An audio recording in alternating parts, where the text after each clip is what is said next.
Hi అండి. ఈరోజైతే ధనుర్మాసం విశిష్టత గురించి తెలుసుకుందాము. ధనుర్మాసం అనేది ఒక విశిష్టమైన మాసం అండి. కాలాల్ని కొలవటానికి మనం అనేక కొలమానాలని వాడతాము.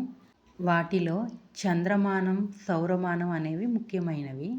చంద్రుడు ఏ నక్షత్రంలో ఉంటే దానిని బట్టి చంద్రమానం అనేది లెక్కిస్తాము. సూర్యుడు ఒక్కో రాశిని దాటటాన్ని సౌరమానాన్ని లెక్కిస్తాము. కాగా సూర్యుడు ధనుస్సు రాశిలోకి సంక్రమించటాన్ని ధనస్సంక్రమణ అని అంటాము. ధనుస్సు రాశిలో సూర్యుడు ఉండే సమయాన్ని మనం ధనుర్మాసంగా చేసుకుంటాము. కాగా మానవులు ఒక సంవత్సర కాలము, దేవతలకు ఒక రోజు అని అంటారు.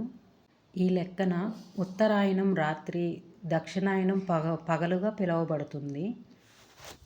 సూర్యుడు కర్కాటక రాశిలోకి ప్రవేశించటాన్ని కర్కాటక సంక్రమణం అని అంటాము.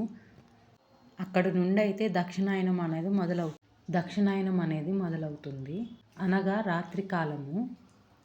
అలాగే సూర్యుడు మకర రాశిలోకి సంక్రమించిన సమయాన్ని మకర సంక్రమణం అంటాము. ఇక్కడి నుంచి ఉత్తరాయణంగా పిలువబడుతుంది, అనగా పగలు. ఇలా భావించినప్పుడు దక్షిణాయనమునకు చివరిది, ఉత్తరాయణమునకు ముందున్న దాన్ని ధనుర్మాసం అని అంటాము.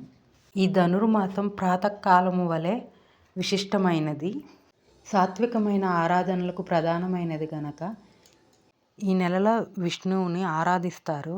అలాగే విష్ణుమూర్తికి గోదాదేవి కథ ఈ మాసమునకు సంబంధించినదే. సూర్యుడు ధనుస్సు రాశిలోకి సంక్రమించడాన్ని పండుగ నెల పట్టడం అని కూడా అంటారు.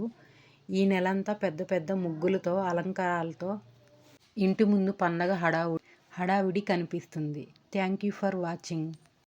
నెక్స్ట్ వీడియోలో గోదాదేవి కథ గురించి తెలుసుకుందాం. Thank you for watching.